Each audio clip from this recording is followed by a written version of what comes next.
ஜெபம் செய்வோம். அன்புள்ள ஆண்டவரே, இந்த நல்ல நாளுக்காக உம்மை ஸ்தோத்திரிக்கிறோம்.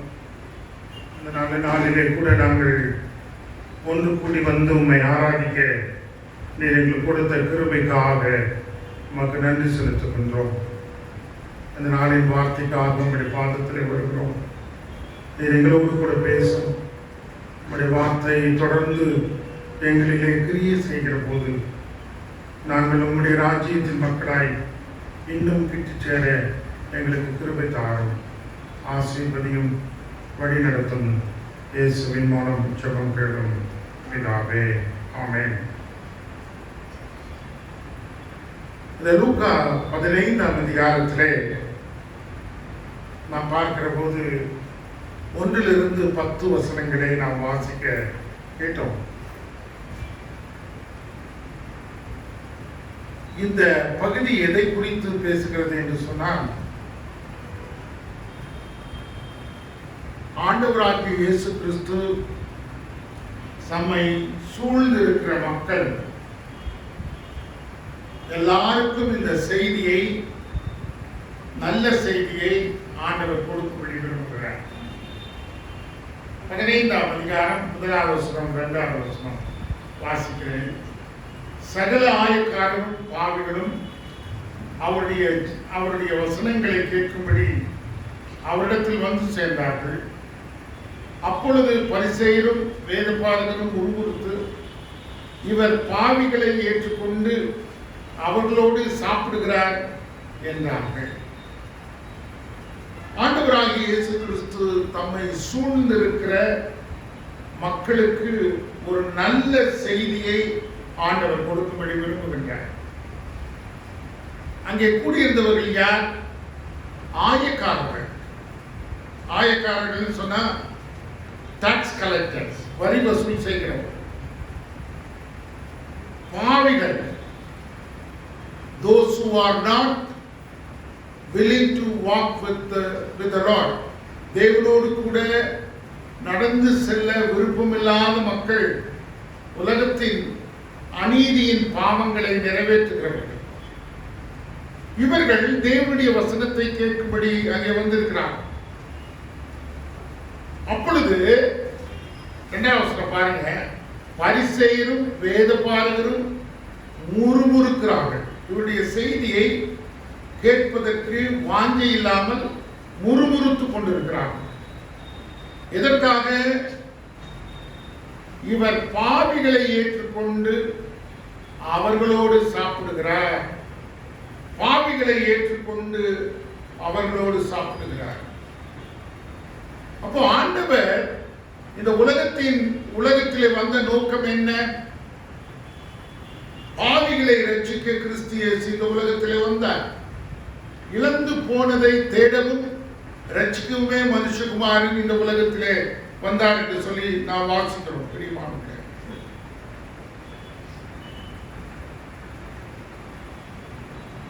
ஒரு 6 வயது சிறுவன் ஆலயத்துக்கு வருகிறான். போதகர் நீண்ட செய்தியை கொடுத்துக் கொண்டிருக்கிற போது அவன் அங்கே உட்கார்ந்து அதை கேட்க அவனாலே முடியவில்லை. செய்தியெல்லாம் முடிந்த பின்பு 6 வயது சிறுவன் அவனுடைய அப்பாவை பார்த்து என்ன கேட்கிறான்? இந்த போதகர் ஞாயிற்றுக்கிழமையிலே இவ்வளவு நேரம் பேசுகிறாரே, மற்ற நேரத்துல எல்லாம் என்ன செய்ய போகிறார் என்று சொல்லி கேட்கிறார். அப்ப அவங்க அப்பா சொல்றாரு, is a very busy man. அவர் ரொம்ப வேலை நிறைந்தவர், நிறைய அவருக்கு வேலை இருக்குது. He takes care of church business. சபையின் காரியங்களை அவர் கவனித்துக் கொள்கிறார். Visit the sick, அதாவது நோய்வாய்ப்பட்டவர்களை சந்திக்கிறார். Study the Bible, வேதத்தை அவர் படித்துக் கொண்டிருக்கிறார். அவர் ரெஸ்ட் எடுப்பதற்கான நேரம் எப்பொழுது என்று சொல்லி அவர் கேட்கிறார். Preaching is not public, it's not easy job. Preaching in public is not an easy job. தேவனுடைய வார்த்தையை எல்லாருக்கும் போதிப்பது என்பது அது சுலபமான ஒரு காரியம் இல்லை என்று அவருடைய தகப்பனார் அவனிடத்திலே சொன்னபோது அவன் சொன்னானா, என்னதான் நீங்க சொல்லுங்கப்பா, கேட்கிறது ரொம்ப ரொம்ப கஷ்டமான காரியம் அப்படின்னு சொன்னான். ஏன் அதை சொல்லுகிறான் சொன்னான் என்று சொன்னால், அதை புரிந்து கொள்ளவும் அவ்வளவு நேரம் கான்சென்ட்ரேட் பண்ணவும் அவனுக்கு என்ன முடியல, அவனுடைய வயது ஒத்து போகவில்லை.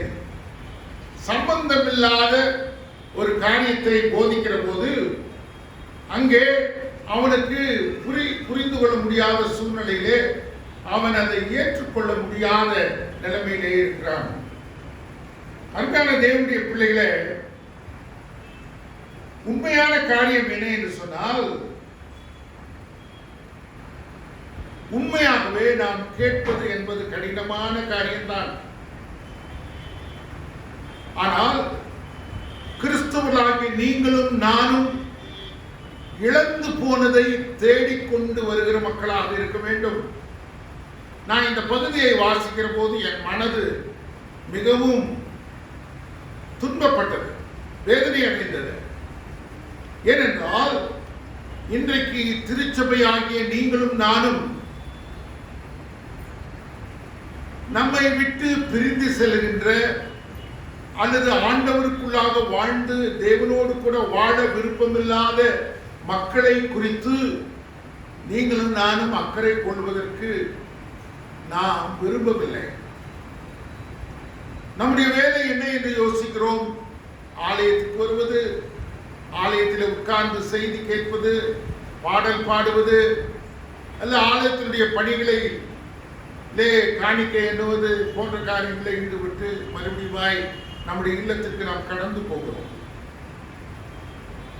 இன்றைக்கு இந்த செய்தி எதை குறித்து பேசுகிறது என்றால், இது நம்மை ஒரு குறிப்பிட்ட காரியத்திலே நம்மை வழிநடத்தி செல்ல சவாலாக இருக்கின்ற ஒரு செய்தி.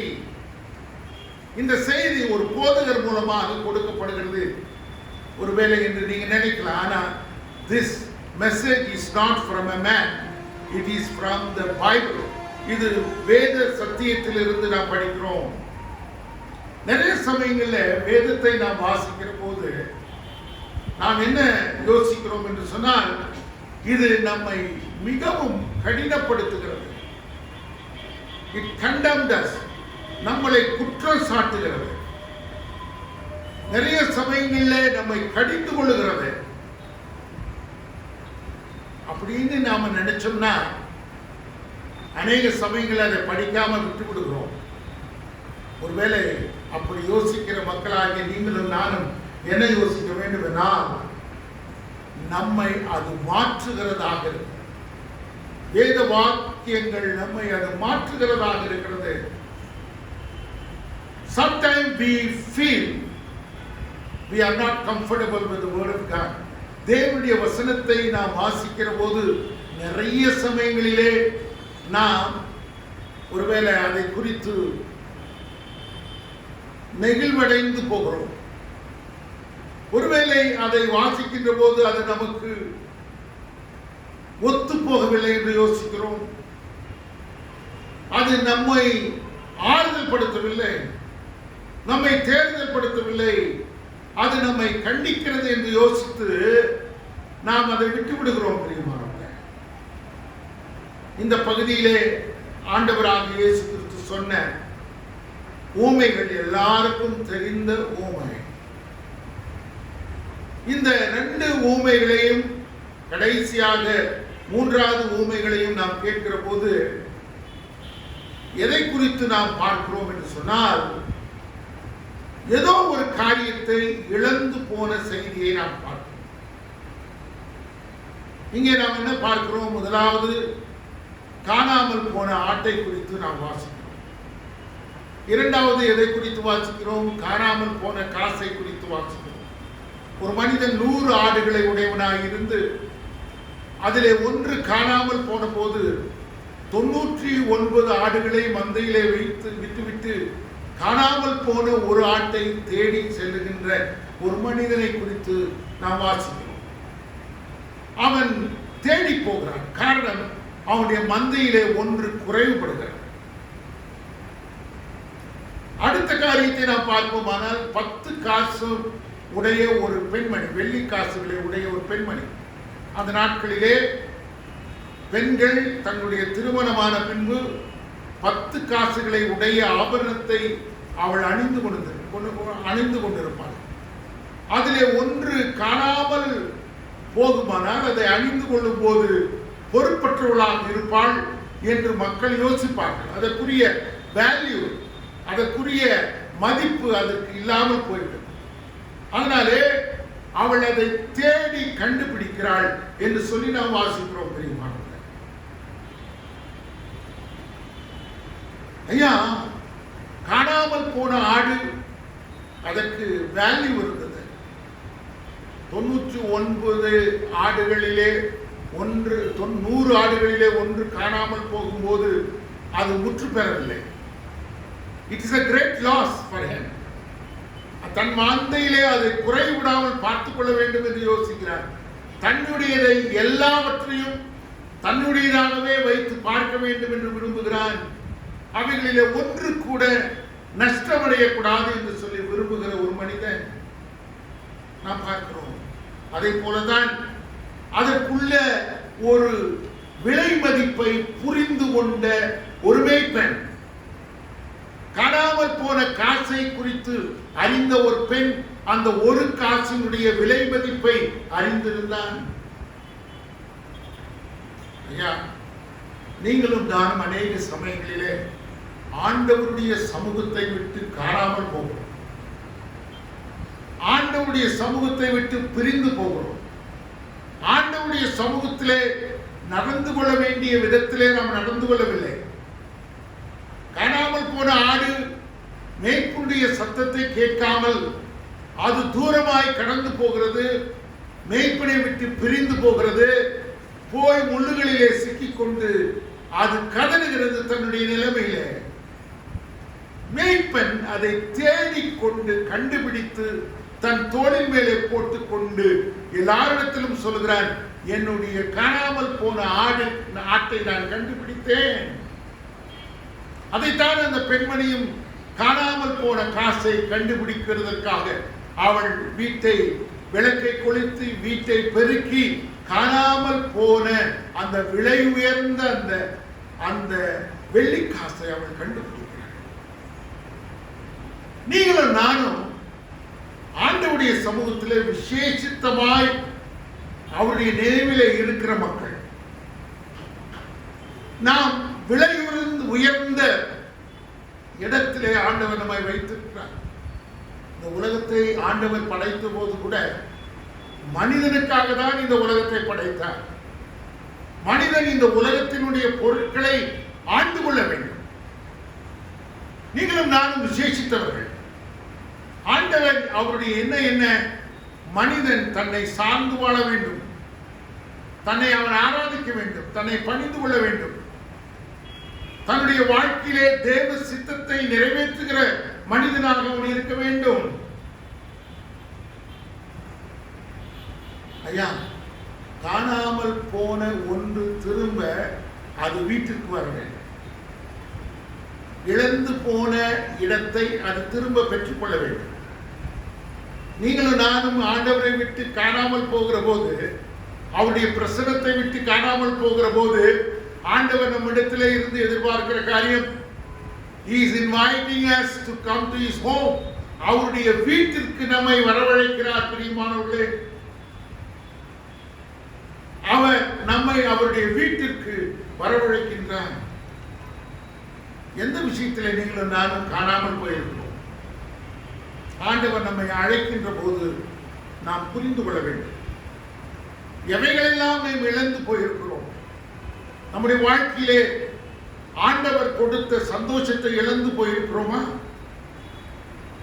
ஆண்டவர் கொடுத்த சமாதானத்தை இழந்து போயிருக்கிறோமா?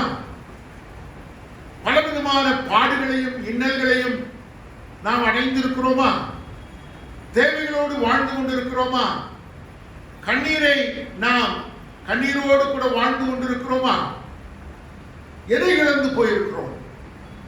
அவருடைய சமூகத்திலே கிடைக்கின்ற விலை மதிக்க முடியாதபடி அவ்வளவு விசேஷமாய் இருக்கிற அந்த உன்னதமான பிரசன்னத்தை இழந்து போயிருக்கிறோமா? எதை இழந்து போயிருக்கிறோம்? இந்த செய்தியை கேட்டுக்கொண்டிருக்கிற அருமையான தேவனுடைய பிள்ளைகளே, நீங்களும் நானும் எந்த விஷயத்திலே தேவனை விட்டு நாம் காணாமல் போயிருக்கிறோம்? ஆண்டவர் இன்றைக்கும் நம்மை தேடிக் கொண்டிருக்கிறார். அவருடைய தேடுதல் தொடர்ந்து கொண்டே இருக்கிறது. அவருடைய தேடுதலை குறித்து நாம் வாசிக்கிற போது மிகவும் மிகவும் அன்புள்ளவராக அவர் தேடிக்கொண்டே இருக்கிறார். பிரியமானவர்களே, லூக்கா 15ஆம் அதிகாரம் 1வது வசனத்திலே 2வது வசனத்திலே நாம் வாசிக்கிற போது தன்னை சுற்றி அமர்ந்திருக்கிற ஆயக்காரர்கள், பாவிகள், பரிசேயர், வேத பாரகர்கள், இவர்கள் எல்லாவற்றையும் குறித்து, எல்லாரையும் குறித்து அவர் அக்கறை கொண்டிருந்தார். He was not there to condemn those people. அந்த மக்களை கடிந்து கொள்வதற்காக அந்த சமயத்தில் அவர் விருப்பப்படல. அல்லது அவருடைய செய்திகளை, அவருடைய வாழ்க்கையை குறித்து மோசமாய் பேசி அவர்களை தன்னுடைய சமூகத்திலே இருந்து அப்புறப்படுத்தும்படி ஆண்டவர் விரும்பவே இல்லை. பிரியமானவர்களே, அவர்களை பார்த்தவுடனே ஆண்டவருடைய சமூகத்தை விட்டு விலகி போன இந்த மக்களை தன்னிடமாய் சேர்த்துக் கொள்ள வேண்டும், தனக்கு சொந்தமாக்கிக் கொள்ள வேண்டும். ஆயக்காரன் எப்படி இருக்கலாம்? சகேயை குறித்து வேதத்திலே வாசிக்கிறோம். அவனை மக்கள் விரும்பவில்லை, ஆனால் இயேசுவை காண வேண்டும் என்று யோசிக்கிறார். இயேசு அவனுடைய வீட்டுக்கு போனார். இந்த வீட்டுக்கு ரட்சிப்பு வந்தது என்று சொன்னார். தான் அநியாயமாய் வாங்கினதை நாளத்தனையாய் திரும்ப கொடுத்தான். அப்போ காணாமல் போன ஒரு ஆயக்காரனை ஆண்டவர் தன் பக்கமாய் சேர்த்துக் கொண்டார். பாவியான ஸ்திரீயை ஆண்டவர் ரட்சிக்கிறார். கல்லெறியும்படி கொண்டு வருகிறார்கள். மோசே நியாயப்பிரமாணத்தின்படி அவளை கல்லெறிந்து கொள்ள வேண்டும்.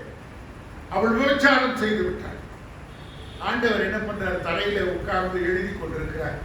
உங்களில் யாராவது ஒருவன் பாவம் செய்யவில்லையானால் இந்த பெண்ணின் மேலே கல்லெறிய கடவன் என்று சொன்ன போது ஒருவரும் அந்த இடத்திலே இல்லாதபடி அவர்கள் அந்த இடத்தை விட்டு கடந்து போனார்.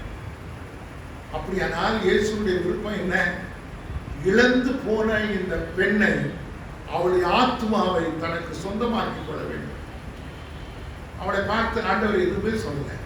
ஒரே வார்த்தை சொல்லுகிறார், நீ போகலாம், நீ பாவம் செய்யாத. He wants her. அவள் இயேசுவுக்கு தேவைப்பட்டாள்.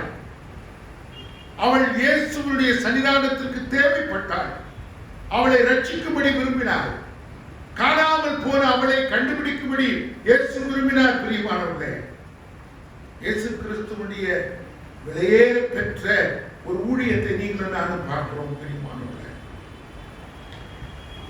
ஒரு இடத்துல ஒரு ஆக்சிடென்ட் ஆயிடுச்சுன்னு வச்சுங்க. நிறைய ஆக்சிடென்ட் ரோட்ல பார்க்கிறோம். 3 காரியங்கள் நடைபெறுகிறது அந்த ஆக்சிடென்ட் நடக்கும்போது. ஒன்று, அதை சுற்றி இருக்கிற மக்கள் எப்படி நடந்தது, என்ன அங்கே நடந்த காரியங்கள் என்ன, விளைவுகள் என்ன என்று சொல்லி பார்த்து கொண்டிருக்காங்க. அது ஒரு கூட்டம் மக்கள். ஆக்சிடென்ட் ஆன இடத்துக்கு அடுத்தது யார் வருவா? போலீஸ்காரர் வருவார். அவர் என்ன கண்ணோட்டத்திலே பார்ப்பார்? என்ன தப்பு நடந்தது, யார் மூலமா இந்த தப்பு நடந்தது, எதற்காக இவன் இப்படி வந்தான், சாலை விதிகளை கடைபிடித்தாங்க, அவனுக்கு எந்த தண்டனை கொடுக்க வேண்டும் என்பதைத்தான் யார் யோசிப்பார்? போலீஸ்காரர் யோசிப்பார். அடுத்த கூட்டம் ஒன்று இருக்கிறது. ஆம்புலன்ஸுக்கு போன் பண்றாங்க. உயிருக்காக போராடி கொண்டிருக்கிற மனிதனை ஆஸ்பத்திரியில கொண்டு போகிறாங்க. அங்க போய் அவனிடத்துல லெக்சர் அடிக்கிறது இல்லை. என்ன ஆச்சு, எங்க விழுந்த, எப்படி பண்ண, எதற்காக இப்படி போன, ஏன் இப்படி அடிவாங்கன்னு ஒரு பெரிய பாடத்திட்டங்களை வைத்து பாடம் நடத்த மாட்டாங்க. உடனடியாக அவனுடைய உயிருக்கு போராடி கொண்டிருக்கிற அந்த விபத்தின் காயங்களை சரிப்படுத்தி அவனுடைய சரீரத்தில் இருக்கிற வேதனைகளை மாற்றும்படியும் அவன் உயிர் பிழைக்க செய்யும்படியான காரியத்தை செய்யும்படி மருத்துவம் அவனை கண்காணிக்கிறது. நீங்களும் நானும் எந்த சூழ்நிலையில் இருக்கிறோம்? நம்மை காட்டிலும் அவன் மோசம், என்னை காட்டிலும் அவள் மோசம். அதனால்தான் அப்படி இருக்கிறாள். அவள் சரிப்பட மாட்டாள், அவன் சரிப்பட மாட்டான். ஒருவேளை ஒரு போலீஸ் விபத்தை கண்ட போலீஸ் எப்படி பார்க்கிறது? அதனால்தான் அவள் அப்படி கஷ்டப்படுகிறாள். அவளுக்கு இந்த தண்டனை வேணும், அவன் சாகணும், அவன் மறிக்கணும். அவள் அந்த காரியத்திற்குள்ளாக கடந்து போகணும். அவள் கஷ்டப்படுகிறதை நான் பார்க்க வேண்டும். அவளை நிந்திக்க வேண்டும், அவனை நிந்திக்க வேண்டும், அவனை காயப்படுத்த வேண்டும். ஐயா, மூன்றாவது உள்ள ஒரு குழு என்ன செய்கிறது? அவன் இருக்கிற நிலைமையிலே அவனுடைய காயத்தை துடைக்கிறது, அவனுடைய வழியை குறைக்க வழி செய்கிறது, அவனுடைய மனவேதனைகளை மாற்ற முயற்சி செய்கிறது.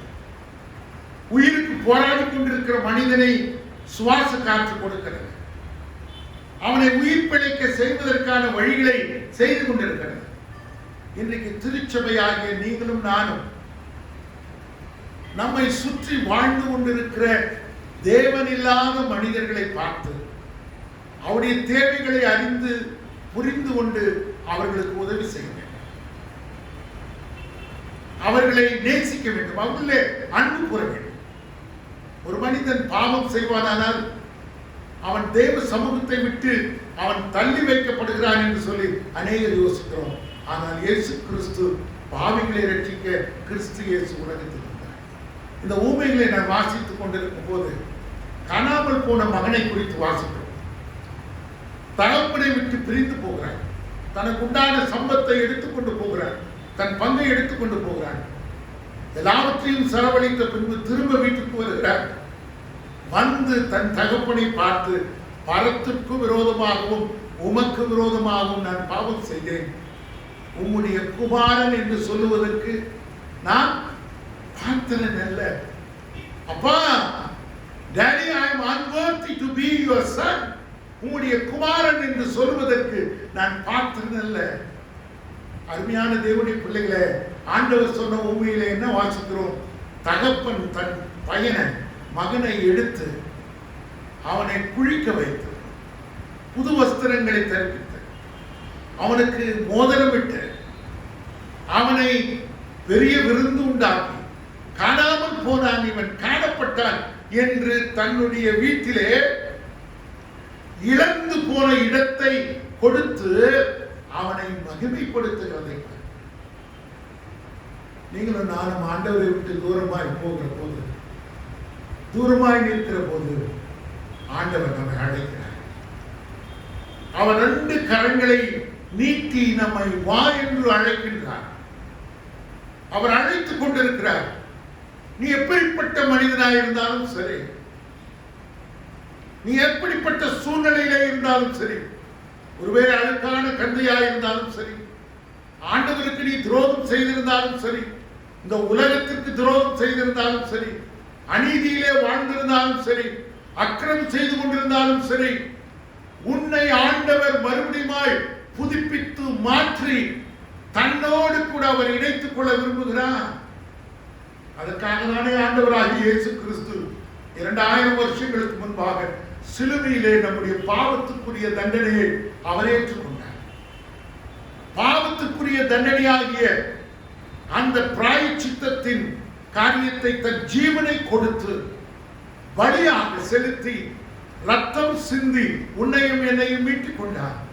நித்தியமாய் வாழுகிற வீட்டிலே நீங்களும் நானும் பங்கடைய வேண்டும் என்பது ஆண்டவருடைய விருப்பமாய் இருக்கிறது.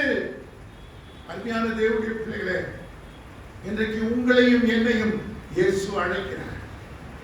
அவர் அழைக்கிறார். நீ எந்த சூழ்நிலையிலே உட்கார்ந்து கொண்டு இந்த வேத சத்தியத்தை நீ கேட்டுக்கொண்டிருந்தாலும் சரி, உன் உள்ளத்திலே பாரத்தோடு, கவலையோடு, கண்ணீரோடு, வேதனையோடு, கடன் பிரச்சனையோடு, ஒருவேளை பலவிதமான சூழ்நிலைகளிலே பாதிக்கப்பட்டவர்களாய், அவமானப்படுத்தப்பட்டவர்களாய், குத்துண்டவர்களாய்,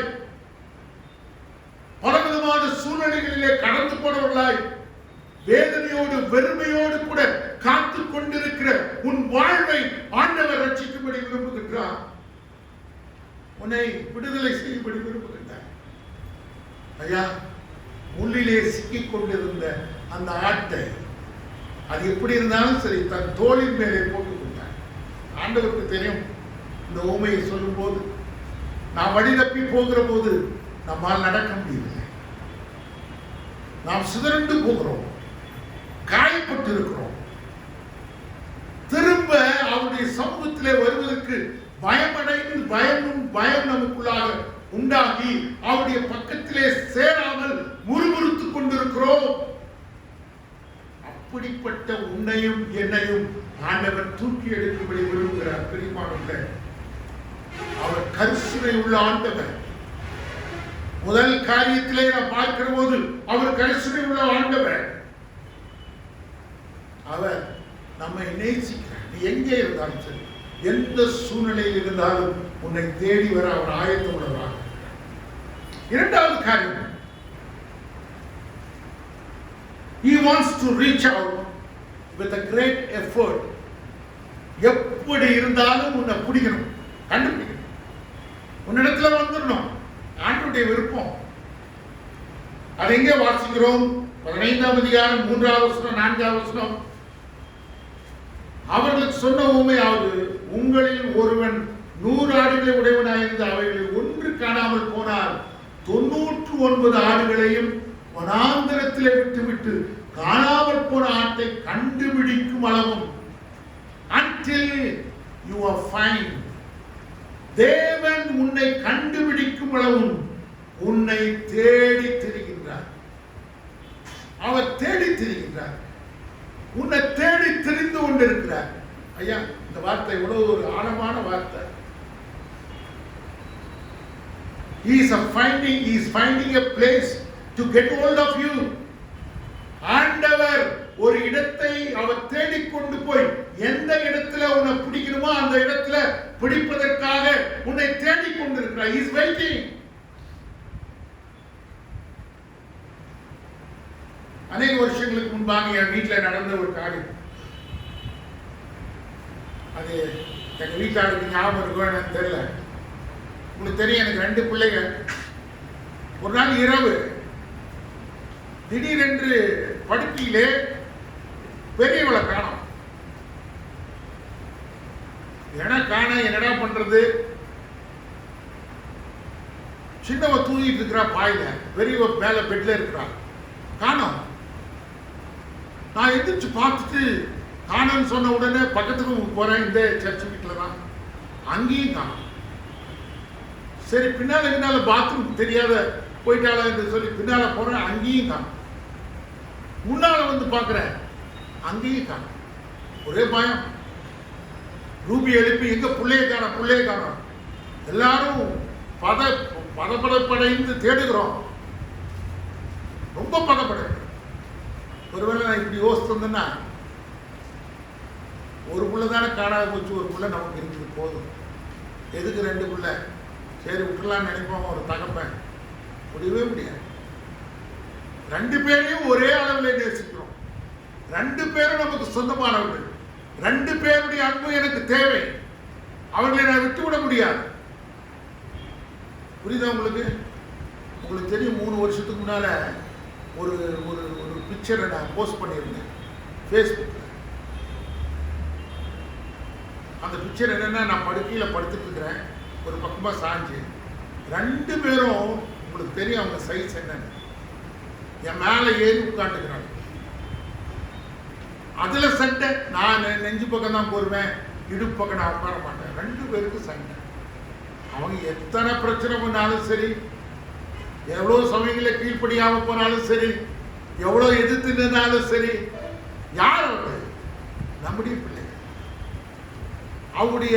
அவருடைய முடியாமை நிலைமையிலேயும் நம்மளுக்கு உதவி செய்ய ஆயத்தமாக இருக்கிறோம். அவர்களை தாங்கிக் கொள்ள நாம் ஆயத்தமாக இருக்கிறோம். ஐயா, நம்முடைய பிள்ளைகளோடு கூட நாம் பழகும் போது கூட மிகுந்த ஜாக்கிரதையோட அன்பு செலுத்துகிற விஷயத்துல பட்சபாதம் இல்லாத நிலைமையிலே நாம் பழக வேண்டும். ஆண்டவராகிய இயேசு கிறிஸ்து அவரை குறித்து சொல்லுகிற ஒரு வார்த்தை என்னன்னா, அவன் பட்சபாதம் இல்லாதவன். பட்சபாதம் இல்லாதவன். ஒரு கேக் எடுத்து வெட்டினா அது எப்படி இருக்கும்? சரிபாமா வெட்டணும். பகிர்ந்து கொள்ளுகிற போது சரிபாகமாய் பகிர்ந்து கொள்ளணும். நான் ரொம்ப யோசிக்கிறேன். எங்க அப்பா உயிரோட இருந்த போது எல்லாரும் வட்டமா உட்கார்ந்து சாப்பிடுவோம். சாப்பிட்ற விஷயத்துல ஒரு காரியத்தை நான் பார்ப்பேன்னா, எங்க அப்பாவுடைய பிளேட்ல கொஞ்சம் மீட் கறி ஜாஸ்தியா இருக்கும், மாம்சம் ஜாஸ்தியா இருக்கும். எங்க அப்பா அப்படியே பார்ப்பார் சுத்தி. எத்தனை பசங்க? நாங்க 3 பசங்க. அக்கா வீட்டில் இருப்பான். அவன் சாப்பாட்டை பற்றி கவலைப்படுறாள் இல்லையா? நாங்கள் 3 பேரும் அதை பற்றி யோசிப்போம். நான் எப்போதும் அப்பா பிளேட்டை நல்லா உத்து பார்ப்பேன். எங்கள் அப்பா என்ன பண்ணுவார் தெரியுமா? அவர் பிளேட்டை எடுத்து கொடுத்துட்டு ஒரு வார்த்தை சொல்லுவார். அது நம்ம ஏரியா மக்களுக்கு தான் புரியும். பெருங்கூட்டு பையனுக்கு அதை கொடுத்துட்டு பாலுன்னு சொல்லுவார். என் ஒய்ஃபை சாரி எங்கள் அம்மாவை, அவருடைய ஒய்ஃபை பாலுன்னு தான் சொல்லுவார். பாலு, பெருங்கூட்டு பையனுக்கு அந்த பிளேட்டை கொடுத்துட்டு அவன் சாப்பிட்டான். நான் அதெல்லாம் யோசிக்க மாட்டேன். அப்பா எனக்கு தானே கொடுத்துக்கிறான்னு வெட்டி அப்பாவுக்கு வேணுன்றதை பற்றியெல்லாம் யோசிக்க வேண்டியதில்லை, வெளுத்து வாங்கிடுவேன். அதான் என் பெற்றோருடைய அன்பு.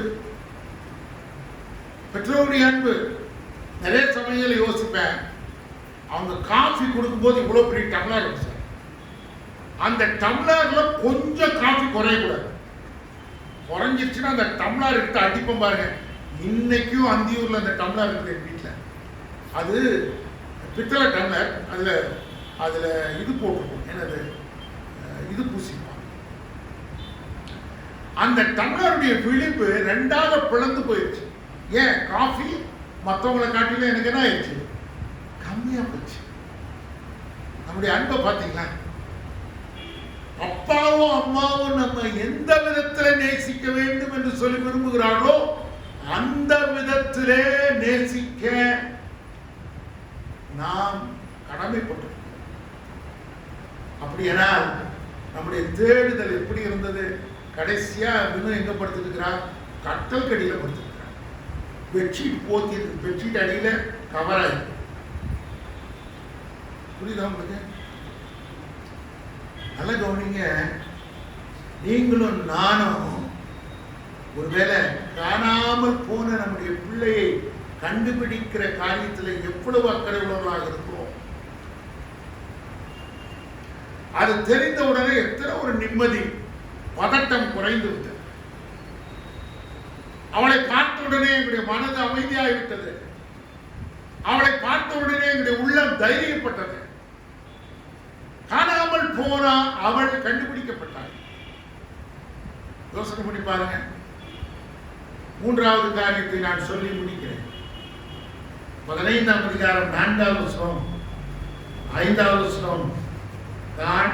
அவைகள் 99 ஆடுகளையும் வனாந்திரத்திலே விட்டு காணாமல் போன ஆட்டை கண்டுபிடிக்க முடியும் தெரியானோ. கண்டுபிடித்த பின்பு அவன் சந்தோஷத்தோடு அதை தன் தோளின் மேலே போட்டுக்கொண்டு வீட்டுக்கு வந்து சிநேகிதரையும் அயலகத்தாரையும் கூட வரவழைத்து, காணாமல் போன என் ஆட்டை கண்டுபிடித்தேன், என்னோடு கூட சந்தோஷப்படுங்க. 10வது வசனம் பாருங்க சார், என்ன உன்னதமான வசனம். 15:10. அது போல மனம் திரும்புகிற ஒரே பாவி நிமித்தம் தேவ தூதருக்கு முன்பாக சந்தோஷம் உண்டாயிருக்கிறது என்று உங்களுக்கு சொல்லுகிறேன் என்றார்.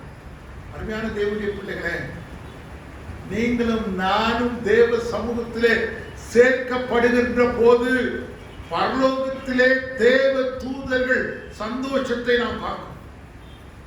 They are rejoicing. நன்றாக யோசித்து பாருங்க. நீங்கள் நானும் ஆண்டவரை ஏற்றுக்கொள்வதற்கு முன்பாக வாழ்ந்து கொண்டிருக்கிற வாழ்க்கையிலே இயேசுவை கண்டு கொண்ட பின்பு நம்முடைய வாழ்க்கையிலே வருகிற உண்மையான சந்தோஷம், சமாதானம், அவர் கொடுக்கிற வெற்றி, அவர் கொடுக்கிற வழிநடத்துதல், அவர் காண்பிக்கிற பாதை, அவரோடு கூட இருக்கிற நேரங்கள் எத்தனை எத்தனை மகிழ்ச்சியான நேரங்கள், பரலோகத்திலே சந்தோஷப்படுகிற நேரம். இடைவிடாமல் நம்மை தேடி கண்டுபிடிக்கின்ற பணியை ஆண்டவர் செய்த, கண்டுபிடித்த பின்பு அதை தன்னுடைய வீட்டுக்கு கொண்டு வருகின்ற பணியை தோள்களின் மேலே போட்டுக்கொண்டு வீட்டுக்கு கொண்டு வந்து அயலகத்தார் எல்லாரையும் அழைத்து, சிநேகிதரை அழைத்து, காணாமல் போன ஆட்டை நான் கண்டுபிடித்தேன். வெள்ளிக்காசை உடையவர் காணாமல் போன காசை கண்டுபிடித்தேன் என்று அயல் வீட்டுக்காரரிடத்தில் சொல்லி சந்தோஷப்படுகிறார். காணாமல் போக மகன் திரும்பி வந்தான், மனம் திரும்பினான் என்று, என்னுடைய வீட்டிலே சுதந்திரவாளியாக மாறினான் என்று சொல்லி அவன் சந்தோஷப்பட்டான். ஐயா, எந்த இடத்துல நீங்களும் நானும் காணாமல் போய், where we have lost the fellowship with Christ, இயேசுவினிடத்திலே எந்த இடத்திலே நாம் ஐக்கியத்தை இழந்து போயிருக்கோம்? எதனால இழந்து போயிருக்கோம்? யாரால இழந்து போயிருக்கோம்? எது நிமித்தமாய் இன்றைக்கு நாம் போராடி கொண்டிருக்கிறோம்? எது நிமித்தமாய் நாம் கஷ்டப்படுகிறோம்? எது நிமித்தமாய் நாம் வேதனையும் துக்கத்தையும் அடைந்து கொண்டிருக்கிறோம்? நீ ஆயக்காரனா இருந்தாலும் சரி, பாவியா இருந்தாலும் சரி, பரியாசக்காரனா இருந்தாலும் சரி, வேத பாலகராக இருந்தாலும் சரி, எப்படிப்பட்ட முறுமுறுப்பிலே இருந்தாலும் சரி, கர்த்தர் உன்னை நேசிக்கிறார். அப்படின்னா என்ன சொல்றார்? தன்னை சுற்றி இருக்கிற மக்களை பார்த்து, என்னுடைய சமூகத்தை விட்டு நீங்கள் காணாமல் போயிருக்க, உங்களை நான் இன்றைக்கு கண்டுபிடித்திருக்கிறேன். ஒருவேளை இதை கேட்டுக்கொண்டிருக்கிற அத்தனை மக்களும் அவருடைய முறுமுறுப்பை நிறுத்தி இயேசுவின் சத்தியத்திலே இருக்கிற உண்மையான ரகசியத்தை புரிந்து கொண்டு இழந்து போன மக்களை, தன்னை நேசிக்காத மக்களை, தன்னை வெறுத்த மக்களை, அநீதியாய் தன்னை பகைத்த மக்களை அவர் அன்பு செலுத்துகிறார் என்பதை அவர்கள் புரிந்து கொண்டார். எத்தனை மகிழ்ச்சியான ஒரு செய்தி! அருமையான தேவனுடைய பிள்ளைகளை, இன்றைக்கு நாம் எதை இழந்து போயிருக்கிறோம்? எதனாலே இழந்து போயிருக்கிறோம்? யாராலே இழந்து போயிருக்கிறோம்? எதை நிமித்தமாய் நாம் இன்றைக்கு போராடி கொண்டிருக்கிறோம்? எது நிமித்தமாய் நம்முடைய வாழ்க்கையின் சந்தோஷத்தையும் சமாதானத்தையும் இழந்து போயிருக்கிறோம்? உன்னையும் என்னையும் ஆண்டவருடைய கரத்திலே நாம் ஒப்புக் கொடுக்கிற போது, நீ நடக்க வேண்டியதில்லையா? நீ யோசிக்க வேண்டியதில்லை, நீ திட்டமிட வேண்டியதில்லை, நீ ஒருவேளை பிரயாசப்பட வேண்டியதில்லை. உன்னை தூக்கி கொண்டு வந்து தோல் மேலே போட்டு தன் வீட்டிலே இணைத்துக் கொண்டு உனக்காக அவர் செயல்பட உனக்காக அவர் செயல்பட ஆரம்பித்து விடுவார். உனக்காக ஆண்டவர் காரியங்களை வழிநடத்த ஆரம்பித்து விடுவார். உன் வாழ்க்கையை பொறுப்பேற்கிறார், உன் குடும்பத்தை பொறுப்பேற்கிறார், உன் திருச்சபையை பொறுப்பேற்கிறார், உன் சமுதாயத்தை பொறுப்பேற்கிறார், உன் வாழ்க்கையின் பகுதிகளெல்லாம் பொறுப்பேற்கிறார். அருமையான தேவனுடைய பிள்ளைகளே, இன்றைக்கு நாம் தேவனை நோக்கி பார்ப்போம். அவரிடத்திலே நம்மை உண்மையாக ஒப்புக் கொடுப்போம். ஆண்டவரே, நீர் எனக்கு தேவை, நீர் எனக்கு தேவை, நீ வாழும் என்னிலே, எனக்குள்ளாக கிரியை செய்யும், என்னிலே நீ செயல்படும். நான் உமக்கு என்னை நான் அர்ப்பணிக்கின்றேன், என்னை ஏற்றுக்கொள்ளும் என்று சொல்லி தேவ சமூகத்திலே நம்மை நாமே ஒப்புக் கொடுப்போம். கர்த்தர் தாமே நம்முடைய வார்த்தைகளை ஆசீர்வாதமாக்கி அருள் செய்வார்.